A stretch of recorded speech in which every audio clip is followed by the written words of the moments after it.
Welcome back. This is the last example, example 4, for the inverse Laplace transform. This is page 30 of our slides. Let's take a look at the given XS. Looks very complicated. We have 6s, 6 times bracket s plus 34 at the numerator, and we have s times a quadratic functions below. Let us first break this quadratic function to find the roots. So if you combine these two terms, you will get these quadratic terms here. So what we have is a complex pole. We have 5 minus j3. So let's now draw where they are in the S domain. So if this is the real plane of S, and this is the imaginary plane of S, and of course this is 0, and this is 1, and this is 2, and this is minus 1, and minus 2, and so on. Right.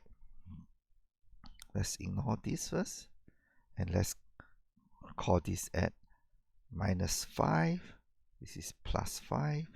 Then they say this is 2.5. This is minus 2.5.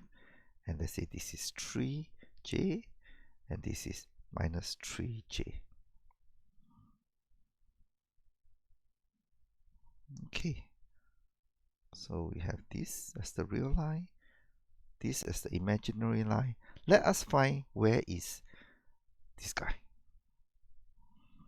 So it will be s plus 5 minus j3 is equals to 0. Therefore, s is equals to minus 5 plus j3. So because this is sitting at the denominator, this is a pole. A pole is denoted by a cross.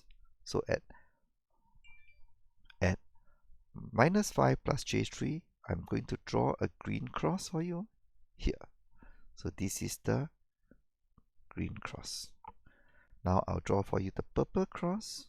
Who is the purple guy? It will be s plus 5 plus j3 is equals to 0. Therefore, s is equals to minus 5 minus j3, which is, of course, here. So I have a positive pole, a pole at minus 5 plus 3j, and a pole at minus 5 minus 3j for these two expressions. What about this guy? Well, it is a pole at s equals to 0. So I'm going to use a different color, which is blue. So this guy will be here. So there are 3 poles for these 3 functions. Now, don't worry if you don't know how to put the poles positions with respect to this. We'll come to it here. But what I want you to focus on is this guy. This pole, which is have this associated expression here. Okay. Again, you have to solve for K1 and K2. It is not difficult, but highly error prone.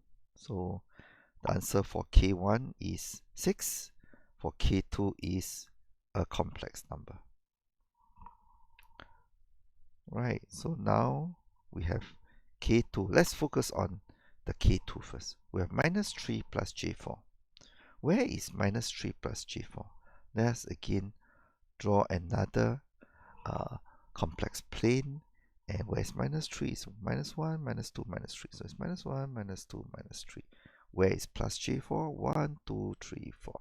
So it is somewhere here. And I draw a point here. And this point is minus 3 plus J4. I want to find the magnitude, which is this guy, and the angle, theta. Okay? Now, the magnitude is easily found. It is simply, you can form a right angle triangle here. And this is this length square, which is 3 square. And this length square, which is 4 square. So this length is equals to 3 square plus 4 square square root by Pythagoras theorem.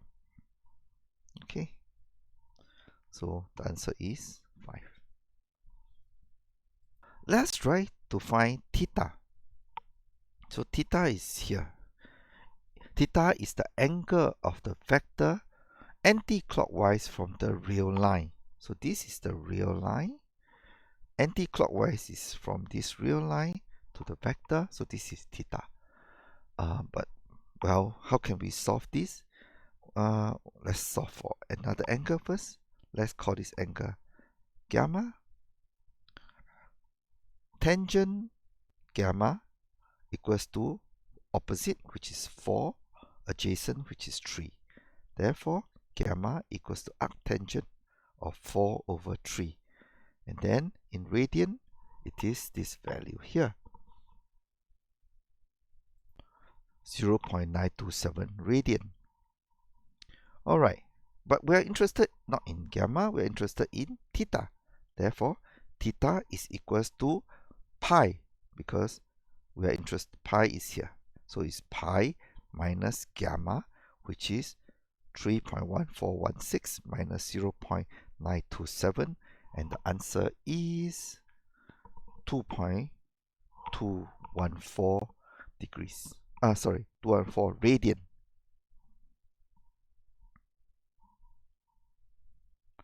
Now, later on you'll see a degree somewhere, which is very strange, but never mind. We convert our radian to a degree. 2.214 radian is equals to 126.9 degrees. Exactly this one.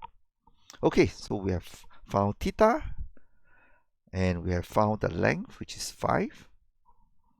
This will become useful because this is K2. K2 is here, and it will be useful for us later on. Where do we put K2? Here. It will be 5 with the angle theta. And what about the last one?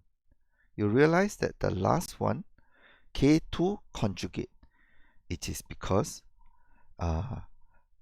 this thing comes in pairs, and we have conjugate, which is also magnitude 5, but the angle is now minus 1 to 6.9 degrees. Now, I will not go through the math, but this pairs of rational function will be converted into here. So let me show you how to convert from these guys, this thing here, to this thing here. Alright, let's pull out the important numbers. The important number is 5. So where's the 5? You realize that this thing pole comes in complex conjugate pairs, you will form a cosine. The amplitude is 2 times 5, where this is that 5 we're talking about here. So it becomes 10. We have a cosine here, and where's the 3? The 3 comes from here. This is the 3. What about 126.9? Comes from here. And then the last number 5 is put into here as minus 5. So notice that this very complicated expression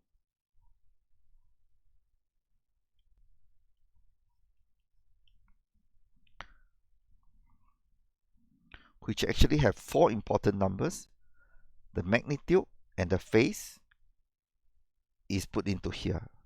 2 times the magnitude and the phase.